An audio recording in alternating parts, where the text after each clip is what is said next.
नमस्कार साथियों, कंप्यूटर से संबंधित प्रश्नों की श्रृंखला के एक और वीडियो में आपका स्वागत है। आज भी हम कुछ महत्वपूर्ण प्रश्नों को पढ़ने वाले हैं जो कि कंप्यूटर से संबंधित हैं और बार बार विभिन्न परीक्षाओं के अंदर पूछे जाते हैं, प्रतियोगी परीक्षाओं के लिए अत्यंत उपयोगी हैं। तो वीडियो को पूरा देखिए। हम इस वीडियो में करने वाले हैं आज 16 प्रश्न, और आपको जो भी उत्तर आ रहे हैं उनके उत्तर आप कमेंट बॉक्स में ज़रूर दीजिए ताकि आपको कितना पता है ये भी जानकारी आपको हो जाए। पहला प्रश्न है हमारा, निम्न में से कौन सा एक एप्लीकेशन सॉफ्टवेयर नहीं है। तो प्रश्न को ध्यान से पढ़ना है, कई बार नहीं है और है में कन्फ्यूजन के कारण गलत उत्तर हो जाते हैं। तो यहाँ पूछा है नहीं है और ऑप्शन 4 दे रखे हैं हमें, विंडोज़, पेज मेकर, नोटपैड और फोटोशॉप, और इसमें उत्तर पर राइट लगाया हुआ है। उत्तर है हमारा विंडोज़। विंडोज़ एक एप्लीकेशन सॉफ्टवेयर नहीं है, यह एक सिस्टम सॉफ्टवेयर है। बाकी जो सारे हैं वो एप्लीकेशन सॉफ्टवेयर है। अगला प्रश्न है हमारा, निम्नलिखित में से कौन सा कंप्यूटर हार्डवेयर को चलाता है और अन्य सॉफ्टवेयर चलाने के लिए एक मंच के रूप में कार्य करता है। तो 4 ऑप्शन है। ए है ऑपरेटिंग सिस्टम, बी है अनुप्रयोग सॉफ्टवेयर, सी है ए और बी, और डी है उपरोक्त में से कोई नहीं। और इसका उत्तर है ए, ऑपरेटिंग सिस्टम, जो कि कंप्यूटर हार्डवेयर को चलाता है और अन्य सॉफ्टवेयर चलाने के लिए एक मंच के रूप में कार्य करता है। प्रश्न संख्या 3 है हमारा, एक आउटपुट डिवाइस का एक उदाहरण है। आउटपुट और इनपुट डिवाइस कई बार इस परीक्षाओं के अंदर पूछे जाते हैं और इसमें हमारे पास में 4 ऑप्शन है। ऑप्शन ए है स्कैनर, ऑप्शन बी है प्लॉटर, ऑप्शन सी है टैप और ऑप्शन डी है सॉफ्टवेयर। और इसका सही उत्तर है आउटपुट डिवाइस का उदाहरण है इसमें प्लॉटर। मैं एक वीडियो आउटपुट डिवाइस और इनपुट डिवाइस का अलग से बनाने वाला हूँ, इससे आप अवश्य देख लें ताकि आपका इनपुट डिवाइस और आउटपुट डिवाइस का जो कन्फ्यूजन है वो सदा के लिए दूर हो जाए। अगला प्रश्न है, निम्न में से कौन सी कंप्यूटर सिस्टम की एक सीमा है, लिमिटेशन। स्पीड, ऑप्शन बी है शुद्धता, एक्यूरेसी, ऑप्शन सी है परिश्रम, डिलीगेंस, और ऑप्शन डी है बुद्धि का अभाव। तो हम सभी जानते हैं कि इसकी लिमिटेशन है बुद्धि का अभाव। कंप्यूटर में बुद्धि का अभाव होता है, बाकी उसकी स्पीड, उसकी एक्यूरेसी और उसकी इंटेलिजेंस जो है वह सराहनीय है। अगला प्रश्न है हमारा, प्रश्न संख्या 5, निम्न में से कौन सा एक सिस्टम सॉफ्टवेयर है। प्रश्न पहला पूछा था हमारा एप्लीकेशन सॉफ्टवेयर, अब पूछा जा रहा है सिस्टम सॉफ्टवेयर। तो विंडोज, ऑप्शन बी है पेज मेकर, ऑप्शन सी है नोटपैड और ऑप्शन डी है फोटोशॉप। तो पहले ही मैं पहला प्रश्न में इसको बता चुका हूँ और यहाँ पर एक बार वापस आ गया है, तो ये दोहरान हो रहा है, आपका रिवीजन हो रहा है। और जो विंडोज़ है वह सिस्टम सॉफ्टवेयर है, इसमें विंडोज़ 7 लिखा हुआ है, विंडोज़ 8 हो गया, 9, 10, 11। इस प्रकार से जो भी प्रश्न है वो जिस संदर्भ में आता है उस संदर्भ में हमें उत्तर देना है। बाकी जो 3 है वह एप्लीकेशन सॉफ्टवेयर है। प्रश्न संख्या 6 है, मेन फ्रेम कंप्यूटर बहुत सस्ते हैं, इस कथन का उत्तर निम्न विकल्पों में से चुनें। क्या ये वाक्य सही है, क्या ये स्टेटमेंट गलत है।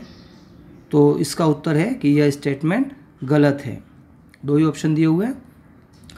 अगला प्रश्न है, कौन सा कंप्यूटर वर्गीकरण नहीं है। तो ऑप्शन ए है मेन फ्रेम, ऑप्शन बी है मैक्स फ्रेम, ऑप्शन सी है मिनी और ऑप्शन डी है नोटबुक।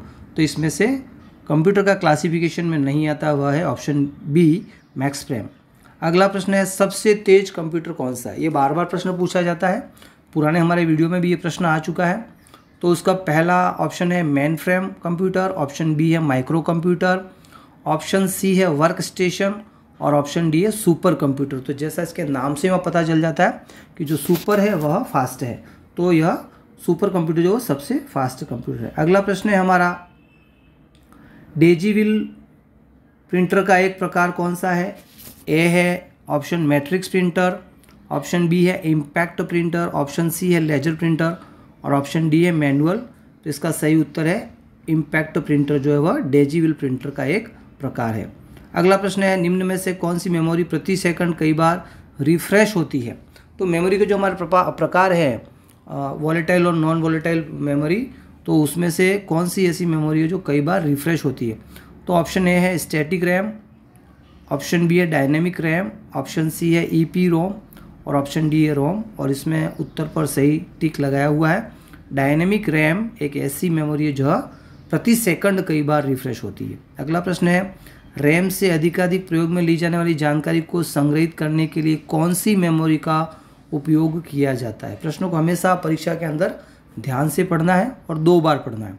तो इसका ऑप्शन दे रखे हैं कैश मेमोरी, ऑप्शन बी है मेन मेमोरी, ऑप्शन सी है रजिस्टर और ऑप्शन डी है रोम, और इसका सही उत्तर है ऑप्शन ए कैश मेमोरी। इसे कैश बोला जाता है, इसे CACH लिखा गया है, तो इसका प्रोनाउंसिएशन आप जरूर याद कर लेंगे, कैश मेमोरी। अगला प्रश्न है, एक ऑप्टिकल इनपुट डिवाइस जो कागज़ पर पेंसिल द्वारा लिखी जानकारी को स्कैन करता है और पढ़ता है। यह परीक्षा में जो हम शीट भरते हैं उससे रिलेटेड है OMR, और इसका फुल फॉर्म है ऑप्टिकल मार्क रीडर। तो ये आपको याद कर लेना है कि जो हम OMR शीट भरते हैं उससे एक डिवाइस होता है जो कि कागज़ पर पेंसिल द्वारा लिखी गई जानकारी को स्कैन करता है और पढ़ता है। इसमें 4 ऑप्शन दे रखे हैं, हमारा उत्तर सही है OMR। दूसरा ऑप्शन दे रखा है कन्फ्यूज करने के लिए पंच कार्ड रीडर, तीसरा है चुंबकीय टैप, और ऑप्शन डी है ऑप्टिकल स्कैनर। तो ये ऑप्टिकल स्कैनर और OMR में हम कन्फ्यूज हो सकते हैं, इसलिए हमें OMR की फुल फॉर्म पता होनी चाहिए, वो है ऑप्टिकल मार्क रीडर। अगला प्रश्न है, निम्न में से कौन सी मेमोरी अस्थिर प्रकृति की है? मैं पहले बता रहा था अभी वॉलेटाइल और नॉन वॉलेटाइल, तो कौन सी है जो अस्थिर है? तो रैम, ऑप्शन ए है रैम, ऑप्शन बी है रोम, ऑप्शन सी है PROM और ऑप्शन डी है EPROM। इसका सही उत्तर है कि वॉलेटाइल मेमोरी जो आती है वह है रैम, RAM। प्रश्न संख्या अगला है, कंप्यूटर के साथ संयोजन में प्रयुक्त कौन सा प्रिंटर टोनर यानी ड्राई इंक पाउडर का उपयोग करता है? कौन सा प्रिंटर है वो ड्राई इंक पाउडर यानी टोनर का उपयोग करता है? तो ऑप्शन ए है डेजीविल प्रिंटर, ऑप्शन बी है लाइन प्रिंटर, ऑप्शन सी है लेजर प्रिंटर, ऑप्शन डी है थर्मल प्रिंटर। और इसका सही उत्तर है लेजर प्रिंटर, जो कि एक ड्राई इंक पाउडर यानी कि टोनर का प्रयोग करता है। अगला प्रश्न है, आपके कंप्यूटर के कॉन्फ़िगरेशन से क्या मतलब है? कॉन्फ़िगरेशन से क्या मतलब है? तो ऑप्शन है प्रोसेसर विनिर्देश यानी CPU specification, option B memory की क्षमता, option C hard disk HDD specification, और ऑप्शन डी उपरोक्त सभी। तो कॉन्फ़िगरेशन में ये सारी चीज़ें ही आती हैं, CPU का स्पेसिफिकेशन आता है, मेमोरी की जो कैपेसिटी है वो आता है, और हार्ड डिस्क की जो कैपेसिटी है वो भी इसके अंदर आता है। तो इसका सही उत्तर है कि उपरोक्त सभी, इसका ऑप्शन सही है। लास्ट प्रश्न है, DPI का विस्तृत रूप या कंप्लीट फॉर्म क्या है? ये प्रश्न पूछा जाता है, फुल फॉर्म से संबंधित है, और ऑप्शन है डॉट पर इंचेज, ऑप्शन बी है डॉट्स पर स्क्वायर इंचेज, ऑप्शन सी है dots printed per unit time, और ऑप्शन डी है ऑल ऑफ द अबव। और इसका सही उत्तर है डॉट्स पर इंचेज, डॉट प्रति इंच DPI का फुल फॉर्म है। तो ये आज का वीडियो हमारा यहीं पर समाप्त होता है। ऐसे ही जानकारी युक्त कंप्यूटर से संबंधित वीडियो के बारे में लगातार अध्ययन करने के लिए चैनल को सब्सक्राइब कर लीजिए, वीडियो को लाइक और शेयर कीजिए, ताकि आप विभिन्न प्रतियोगी परीक्षाओं में कंप्यूटर से संबंधित प्रश्नों के सही जवाब दे सकें। धन्यवाद।